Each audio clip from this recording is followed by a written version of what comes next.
Back to your Capstone 1326 video series, and we are talking about HACCP forms, and again reinforcing the importance of HACCP as a necessary skill set for all domains within the food processing sector. So let's talk about Form 2 today. Again, we've been talking about my lovely chocolate chip banana muffin, and at this point, we're going to be doing Form 2. So this is where we're talking about our incoming materials and ingredients. But it also includes processing aids. If you recall, a processing aid is a chemical that is going to be in contact with your food product, but in general does not leave a residual within the final product. So this could include such things as non-stick sprays, or in the case of, let's say, the juice processing or the beer, wine, and so on, beverage industries, it could be things like filtering aids or enzymes used to help clarify product.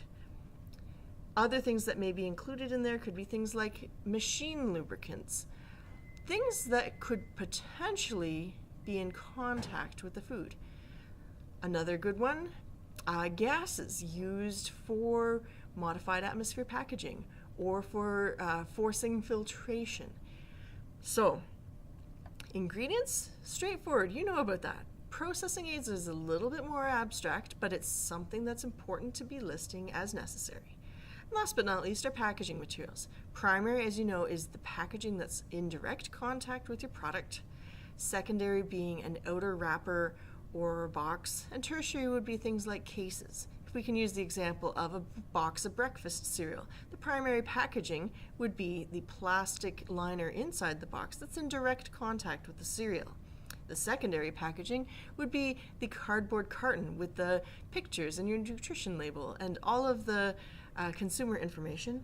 And your tertiary packaging would be such things as the case out which it is shipped to the grocery store, or it could be things like pallets and shrink wrap.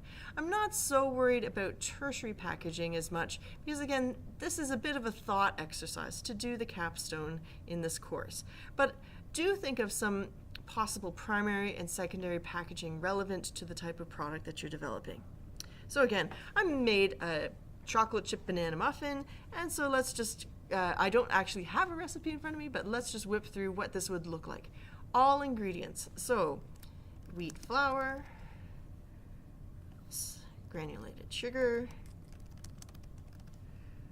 canola oil, what else do I have in there? Bananas, chocolate chips. Now, in certain organizations, they may actually require such things as AP from, I don't know, Ardent Mills,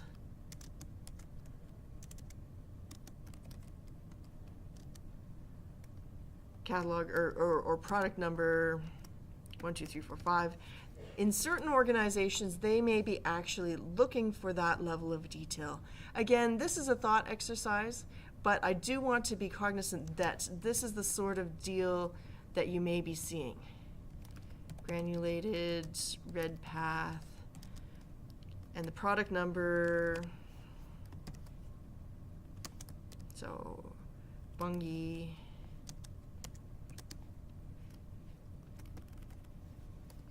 and so on. This is the sort of information that larger organizations will be looking for in terms of being able to provide additional traceability. I am not necessarily looking for that level of detail, but that said, you do know who your suppliers are for many of these ingredients. Oh, I did mention that I had calcium propionate.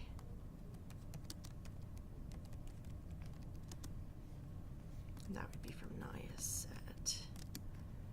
On these numbers, I'm just randomly typing in numbers, but if I was the product developer or in quality assurance, I would be able to find the sourcing information for the catalog numbers of everything that I'm looking for. This is not a real recipe. This is me just typing in what would be representative.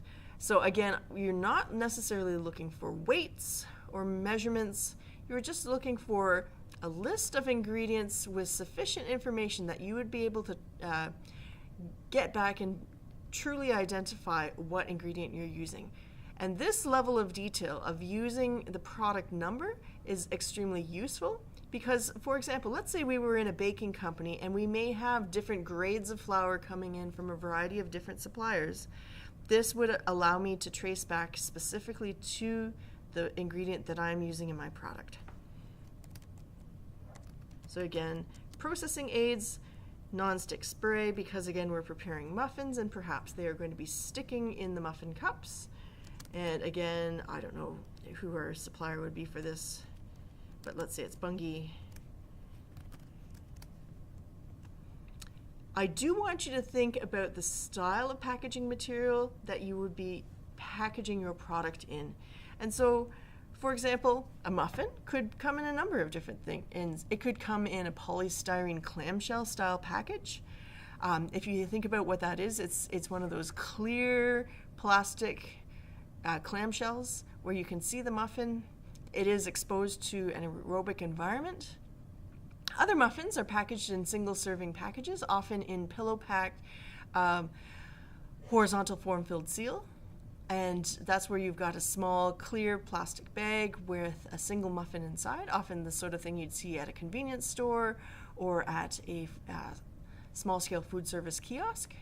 And so think logically about the style of packaging you may be using. Again, we don't necessarily expect you to execute all of the packaging, but it's extremely useful if you are able to approximate that. It makes a very big impression on the people at the trade show.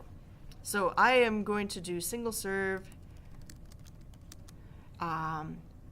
pillow pack, and that would be, I think, oriented polypropylene. And again, I should put in who is my actual supplier for that packaging material and so on. Assuming I'm using a pillow pack, then maybe I'm using MAP gas. So maybe that's coming from Praxair N2CO2 combination number and so on. So MAP gas, again, modified atmosphere packaging gas. These numbers don't actually mean anything, but this is the sort of detail that is extremely useful to have in a fully developed HACCP plan. So again, Form 2, if you have a formulation, is pretty straightforward. Some of these other questions, because again, the nature of the capstone as a thought exercise, are a little bit more abstract to develop, but I like to see the level of detail.